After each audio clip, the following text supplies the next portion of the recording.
Y que esta mañana ya con nosotros el pastor Yamil Ledesma, con nosotros. Listo para traernos una linda palabra hablándonos sobre la sanidad integral en el ministerio pastoral. Ahí está el combo. Sí, señor. Ahí está el combo. Un abrazo, Jesús, un abrazo para ti y para toda nuestra audiencia, para todos nuestros compañeros y compañeras en el ministerio pastoral. Qué hermoso estar con ustedes en el día de hoy. Reciban un abrazo quiropráctico de este servidor Yamil Ledesma, con mucho amor, con mucho cariño, y bienvenidos a esta sección que tanto me fascina y me apasiona, sanidad integral en el ministerio pastoral. Y la falta que hace la sanidad, pastor. Hace mucha falta, sobre todo en este momento que estamos atravesando, ¿verdad? Entiendo que es la parte más estrecha de la caminata. Es, ¿verdad?, lo que podríamos llamar el tiempo de postrauma, donde ya reconocimos, aceptamos que hemos sido testigos de un evento bien difícil a nivel mundial, un evento muy crítico.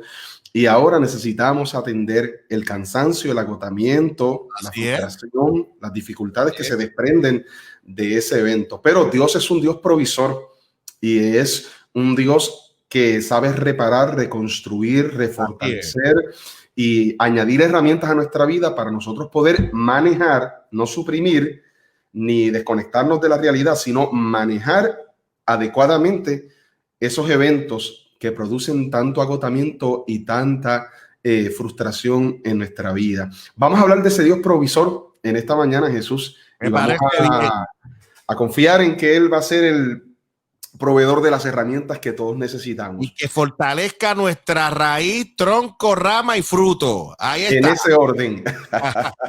Yo lo aprendí de memoria, hermano. Buen estudiante, tienes buenas calificaciones. Tengo mangao. Mira, para la mañana de hoy, para poder cerrar el bucle, el ciclo del tema que estábamos trabajando sobre el modelo de la restauración de Dios, o sea, la manera en que Dios ilustra en la escritura a través de la historia y en la naturaleza, cómo es que interviene para restaurar su creación cuando su creación necesita volver otra vez a ser revitalizada. Y voy a utilizar el capítulo de Lucas 15, particularmente del verso 14 al verso 17, y posteriormente vamos a hablar de los versos que anteceden y los versos que preceden. Dice así Lucas capítulo número 15. Y cuando todo lo hubo malgastado, vino una gran hambre en aquella provincia y comenzó a faltarle. Y fue y se arrimó a uno de los ciudadanos de aquella tierra, el cual le envió a su hacienda para apacentar cerdos, y deseaba llenar su vientre de las algarrobas que comían los cerdos, pero nadie le daba. El verso 17 es fundamental. Y volviendo en sí, dijo: ¿cuántos jornaleros en la casa de mi padre tienen abundancia de pan, y yo aquí perezco de hambre? Jesús, hace unos meses atrás tuve la oportunidad de hacer una reseña crítica de un libro que me fue asignado en la universidad, en los estudios que estoy haciendo de divinidad. Ese libro fue escrito por Henry Nouwens. Es un autor holandés, ha escrito más de 40 libros que han sido distribuidos en más de 22 idiomas a través del mundo. Y ese libro se titula El regreso del hijo pródigo, meditaciones ante un cuadro de Rembrandt, que es este título que tengo en mi mano. Quedé muy fascinado, no solamente con la historia de Henry Nouwens, sino cómo fue que se desarrolló la construcción de este libro que tanto ha trascendido a través de las generaciones después de la vida y muerte del autor. Henry Nouwens está atravesando por un evento bien crítico, muy crítico, un evento muy agotador, un evento muy devastador. Y tiene un encuentro con una réplica y un cartel de un cuadro que pintó Rembrandt más o menos en el siglo XVII, que se titula El regreso del hijo pródigo. Lo que Henry Nouwen no sabía es que a través de ese cartel comenzaba una caminata que le iba a conducir a la puerta de retorno para el proceso de sanación que él necesitaba en su vida. Así que como solamente Dios lo sabe hacer, Jesús, y como solamente Dios sabe proveer esos espacios para que nosotros tengamos un encuentro con él, Henry Nouwen conoce a alguien que le ayuda a presentarse en el Museo del Ermitaño, el Hermitage, en San Petersburgo, Rusia, y tiene la oportunidad de estar frente al cuadro de Rembrandt, El regreso del hijo pródigo, 220 minutos, que son el equivalente de 4 horas. O sea, Henry Nouwen llegó por la mañana, se sentó en una silla y comenzó a contemplar el cuadro detalle por detalle hasta que dio la tarde y se tuvo que salir del museo porque ya le iban a cerrar. Algo que me llama... Ese periodo era mirando el cuadro. No podía despegarse de la imagen del cuadro. Cuando salió del museo, eso desemboca en la construcción de uno de los libros de su autoría que más ha trascendido, que es el que acabo de mencionar, El regreso del hijo pródigo. A mí me llamó mucho la atención el hecho de que Dios, siendo un Dios sobrenatural, siendo un Dios que tiene la capacidad de ser instantáneo y ser súbito, lo ha hecho en la Escritura. Hay personas en la Biblia que se encontraron con Dios y le escucharon de manera audible, o un encuentro como el de Moisés a través de una zarza, un encuentro como el de Salomón a través de una voz audible, un encuentro como el de Pablo camino a Damasco y se le presenta esta luz. Sin embargo, en el caso de Henry Nouwen me llama la atención que Dios no aparece de manera súbita ni aparece de manera repentina, sino que lo hace de manera escalonada, y lo menos que Henry Nouwen piensa es que Dios va a utilizar un cuadro y una parábola de la Escritura para comenzar un proceso de reconstrucción, reparación, restitución y sanación que le lleva a poder trabajar con unas importantes estructuras de su vida y de su corazón. Y esa historia que Rembrandt pinta es nada más y nada menos que una parte, un segmento de Lucas capítulo número 15. La parábola de Lucas capítulo número 15 es ciertamente una sola unidad, Jesús. Nosotros hacemos un gran énfasis en el hijo pródigo porque la historia del hijo pródigo realmente se desprende de ella una gran cantidad de medicamento que es sumamente útil para poder atender una gran cantidad de eventos y circunstancias que nosotros atravesamos como seres humanos. Pero ciertamente Lucas 15 es una sola unidad que se divide en 3 segmentos. En la primera escena hay una oveja que se pierde.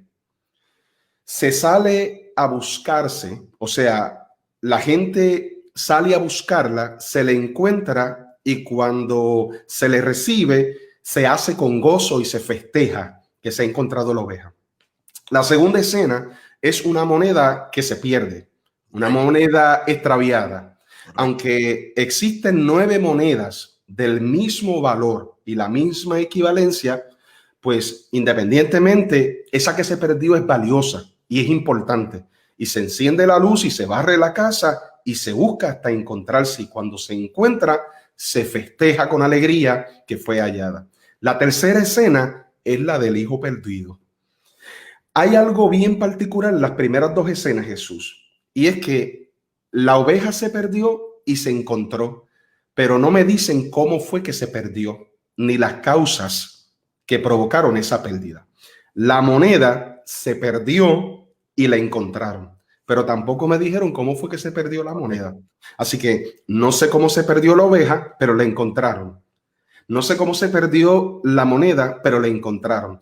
Pero Jesús, cuando llegamos a la parte del hijo pródigo, en esta parte no solamente me dicen que el hijo se perdió, sino que me indican cuáles son las causas de esa pérdida y cómo es que él se perdió.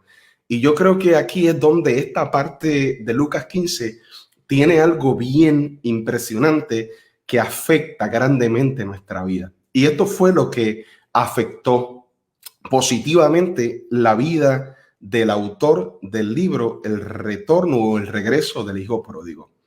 Una de las cosas que se desprende de la lectura del libro es esta parte que yo acabo de leer en esta mañana, que es la automedicación, el inventario y la reforma. Se lo voy a explicar de esta manera a mis compañeros y compañeras. Jesús utiliza una historia, utiliza imágenes alegóricas y metafóricas o parabólicas para poder enviar un mensaje que la gente pueda comprender de manera llana y sencilla. Y él dice que había un hombre que tenía 2 hijos y uno de esos hijos se levantó un día y le dijo a su padre algo así, de manera simple: soy grande, tu presencia en mi vida se interpone para yo hacer lo que yo entiendo que debo hacer.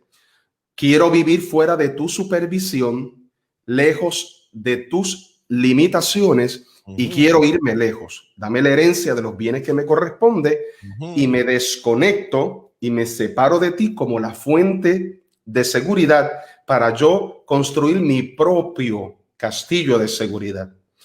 El padre le entrega los bienes al hijo que solicita la independencia y el hijo se va a vivir lejos. Y este elemento de distanciamiento, de alejamiento, este elemento de romper la membrana, el vínculo y la comunión para vivir lejos es sumamente importante, sobre todo para los hombres y mujeres, pastores y pastoras, para los que estamos encargados de pastorear una iglesia, que en ocasiones nuestro talento, nuestro carisma, nuestras habilidades, nuestras virtudes y nuestras destrezas se pueden convertir en nuestro peor enemigo. Porque ser hábil, ser capaz, ser inteligente y tener mucho conocimiento es saludable en la medida, compañero y compañera, que eso no te separe de la fuente de la sabiduría que se llama el Señor.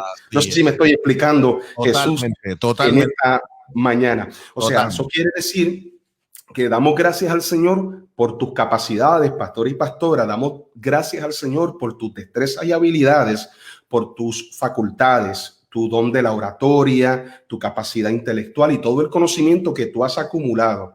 Pero si ese conocimiento se va a convertir en un puente de independencia o esto se va a convertir en una anarquía espiritual, quiero que sepas, pastor y pastora, que no vale la pena que tú y yo seamos destructores de gigantes y seamos sabios destacados como Salomón y como David y terminemos desvinculados de la fuente que nos ha provisto de esos dones y esos talentos. Así que el hijo pródigo, desde la óptica de Nowens, es esta área de su vida donde él dice: soy profesor de Notre Dame, soy profesor en Harvard y soy profesor en Yale. Estas son las 3 universidades donde Henry Nouwen dio clase. Y no son universidades de poca monta. Estamos hablando de los recintos más reconocidos y más destacados, con las facultades más ¿verdad? Impresionantes. Así que en un momento dado el hijo pródigo dice: bueno, ya estoy en independencia, malgasta todos sus bienes, toma una gran cantidad de decisiones donde despilfarra su talento y sus capacidades y entra en un desierto, en una pérdida bien severa, donde comienza a vivir los efectos secundarios de su autoindependencia, de su autonomía, de vivir lejos de Dios, o esto es bien importante, amar más lo que está en la mano de Dios y amar menos la instrucción que está en su boca. Y esto es bien importante, Jesús, para los que pastoreamos y los que estamos encargados de instruir a otras personas. Cuando amas más lo que está en la mano de Dios, que es su provisión, y amas menos lo que está en su boca, que es la instrucción del proveedor, la provisión nos hace daño y nos afecta el corazón y nos afecta la mente. Así que lo que está diciendo es: el hijo pródigo recogió todo, se fue lejos, cae en una crisis, pero no regresa a casa. ¿A qué recurre? Recurre a la automedicación. Y cuando todo lo hubo malgastado, vino un gran hambre en aquella provincia y comenzó a faltarle. Y se fue y se arrimó a uno de los ciudadanos de aquella tierra, el cual le envió a una hacienda a que apacentase cerdos. Y deseaba llenar su vientre de las algarrobas que comían los cerdos, pero nadie le daba. Del verso 14 al verso 16, eso se llama automedicación, muy probablemente. Y así lo interpreta, ¿verdad? Desde su dolor, desde su contexto, Henry Nowens está diciendo, el hijo pródigo se puede levantar y reconocer en la primera fase, tengo que regresar a casa. He quedado desvinculado. He roto la membrana de la comunión que yo tenía con mi padre.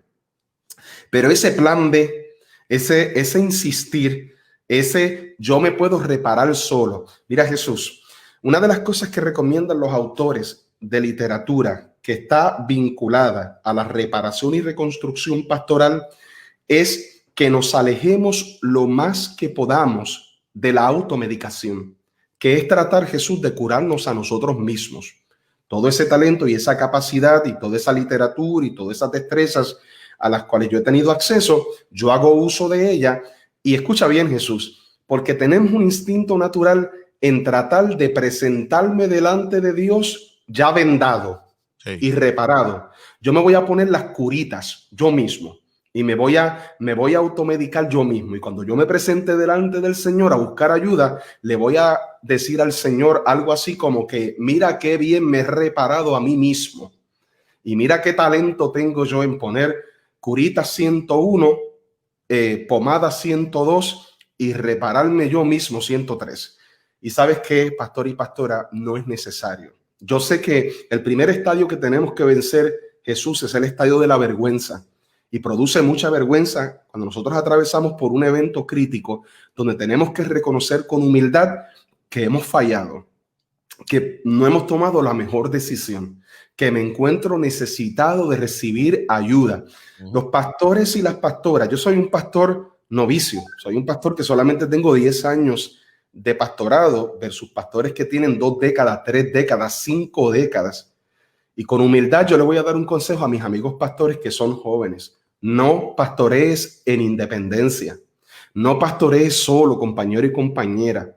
No hagas uso, ¿verdad?, de esta autonomía que te lleva a brillar por luz propia, que te hace sentir que tú tienes todo el conocimiento necesario, que tú no tienes que estudiar, tú no tienes que prepararte, no te tienes que sentar en un pupitre, no tienes que ser supervisado, fiscalizado y rendir cuentas delante de otra autoridad. Compañero y compañera, no camines solo en el pastorado.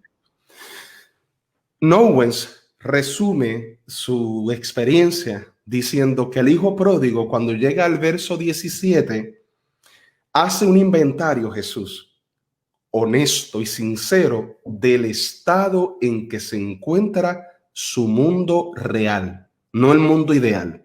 En el mundo ideal, ¿te acuerdas cuando hablábamos de esto? Yo puedo. Claro. En el mundo real, yo necesito ayuda. En el mundo ideal, yo soy capaz de imaginarme unos 5 o 7 eventos circunstanciales reparadores y imaginarme que soy reparado. En el mundo real solamente hay un lugar donde yo puedo ser reconstruido a través del Espíritu Santo y es regresar a la rueda del alfarero, al Dios provisor, y el que me llamó y el que me abrió la puerta es el que tiene el poder de volver otra vez a sanar mi corazón y a sanar mi mente. Él dice que el verso 17 dice, y volviendo en sí. Esto es poderoso. Y volviendo en sí, recuperando nuevamente su juicio, recuperando la integridad, la ética, la mesura, la prudencia, el buen equilibrio, el balance, la honestidad. Volviendo en sí, dijo, ¿cuántos trabajadores en la casa de mi padre tienen abundancia de pan y yo aquí perezco de hambre? Mira, Jesús, yo doy gracias al Señor, Jesús, que esta palabra no fue escrita por un pastor neomoderno o que esta palabra no está impregnada de este vocabulario posmoderno de decreto, declaro, cancelo, reprimo, comprimo y no está pasando nada. Yo soy honesto, Jesús. Yo tengo serias reservas. Esa es buena. Me gustó esa, con primo, esa me gusta. Yo tengo serias reservas con este vocabulario que a veces raya en lo mágico. ¿Por qué razón? Porque el hijo pródigo, particularmente en el verso 17, Jesús está siendo honesto con su verdad. Le está diciendo al Señor, ¿por qué yo tengo que mentirme a mí mismo y decir que no estoy cansado si yo estoy cansado? Claro. ¿Por qué razón yo tengo que presentarme delante de ti, Jesús, y decirte que yo no necesito nada si probablemente necesito que tú me des un abrazo? Claro. Necesito sentarme y decirte, mira, Jesús, compañero, amigo, yo necesito hablar contigo. Yo me siento solo, yo estoy agotado, yo necesito ayuda. Yo he tomado algunas decisiones que me han fatigado. He roto la membrana, me he desvinculado de la comunión con el Todopoderoso y quiero encontrar la puerta de retorno a casa. El hijo pródigo no recurre al lenguaje positivista o al lenguaje relativo. Él dice, en la casa de mi papá hay lo que yo no tengo. En la casa de mi papá tienen lo que yo necesito y a él le sobra lo que a mí me hace falta. Yo me voy a levantar, iré donde mi papá, la fuente de la controversia, y le diré, Padre, he roto la membrana de mi comunión contigo. He pecado contra el cielo y contra ti. Una de las cosas que decíamos en la serie que hemos estado dialogando es que no confundamos la restitución de cosas con la reparación de nuestra comunión con Dios.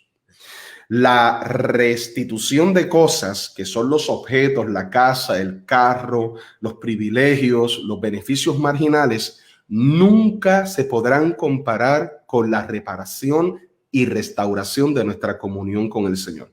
Así que cuando Dios desciende a reparar, enseña Owens en su libro, lo primero que hace el Señor es trabajar con la comunión. Porque si la comunión con la fuente y la comunión con el Padre y la comunión con el Dios provisor y proveedor es saludable, cuando tú pierdas todas las demás cosas, por tanto y por cuanto Dios es la fuente de tu salud emocional y tu salud espiritual y tu salud integral, todas esas cosas pueden ser reemplazadas. Pero la comunión con Dios no se puede calcular, no se puede colocar un valor, no es canjeable, no se puede decidir si la tengo o no la tengo, es esencial. A mí me capturó mucho la atención, no he tenido la oportunidad de viajar a San Petersburgo, creo que en algún momento dado tendré esa oportunidad, y si lo hago, quiero ir al Museo del Ermitaño y pararme frente al cuadro. ¿Por qué razón? Porque en algún momento dado de mi vida o en algún momento dado de mi trayectoria, yo he sido hijo pródigo. Yo he sido ese personaje.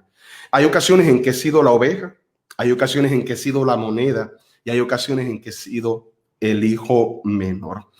Y no quisiera ampararme en mi talento y en mi capacidad para utilizar eso como una póliza de garantía y decir nunca más me agotaré o nunca más cometeré un error. Debo pedirle mejor al Señor Jesús que guarde mi corazón y guarde mi mente.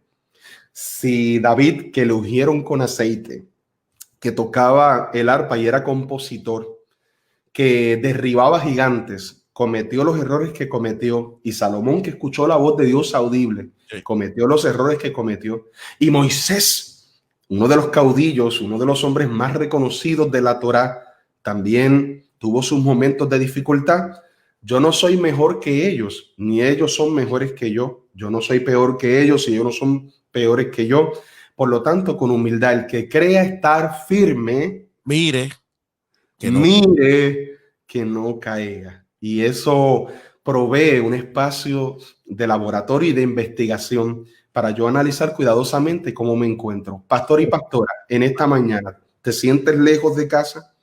Pastor y pastora, tu agotamiento, el que tú estás experimentando en este momento, la fatiga por compasión, la fatiga por empatía, el burnout, el quemazón que tú estás sintiendo, te hace pensar que la casa del Padre está lejos y que el vínculo se rompió. Hoy se abre un espacio de sanidad para tu vida. y se abre un espacio de sanación para tu corazón y para tu mente. Y hoy el Espíritu Santo, a través de esta escritura y tejiendo todo lo que hemos conversado, te anuncia a ti, pastor y pastora, compañero y compañera, que tu restauración es posible y tu sanación es alcanzable. Lo que debes hacer en esta mañana es que nos unamos y volvamos en sí. Yo estoy de acuerdo, Jesús, en esta mañana en volver en sí.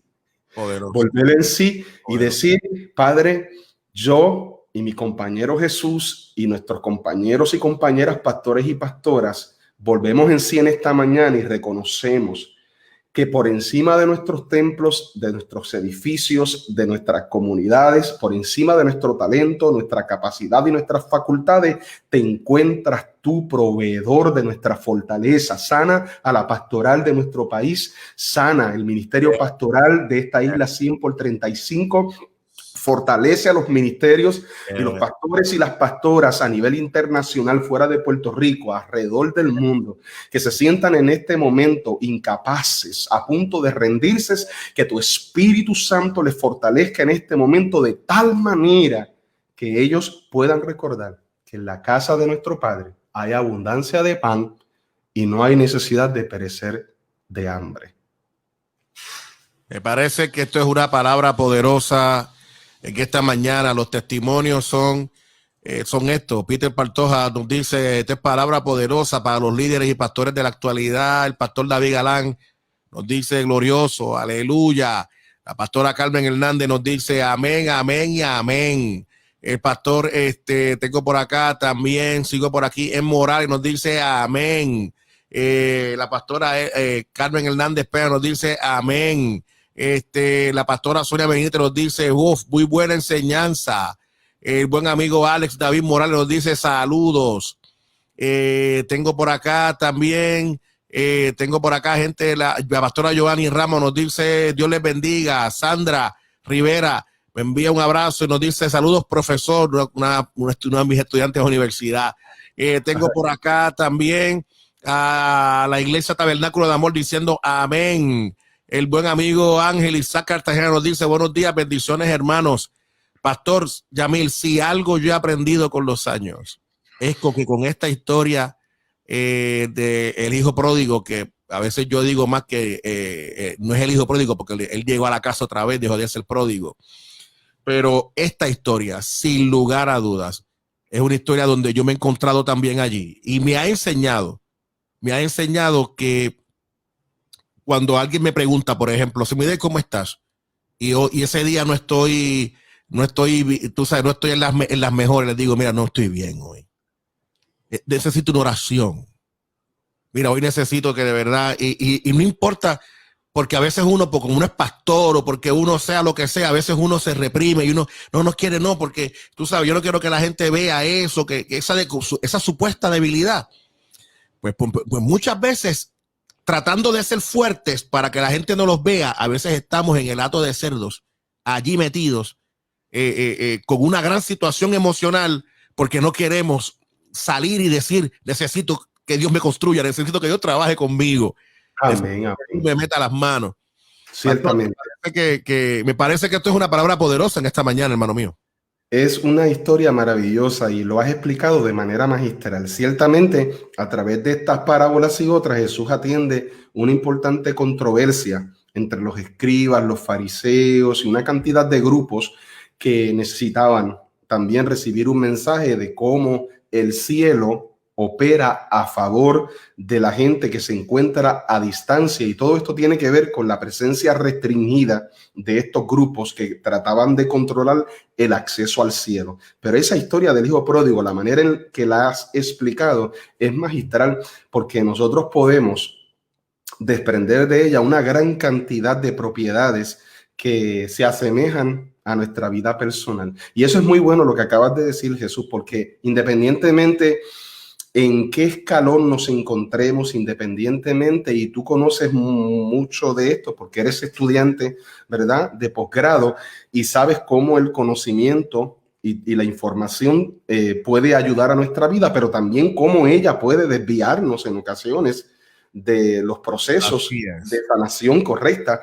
Pero con humildad reconozco que lo acabas de decir de manera magistral, independientemente cuál sea nuestra estatura ministerial y cuál sea el nivel de nuestra influencia y ¿verdad? La manera en que Dios quiera mostrarnos a su cuerpo y cómo nosotros impactemos ese cuerpo, debemos reconocer con humildad, uno, que dependemos de otras personas. Nosotros no tenemos los 9 dones y yo creo que Dios hace bien en no permitir que eso suceda.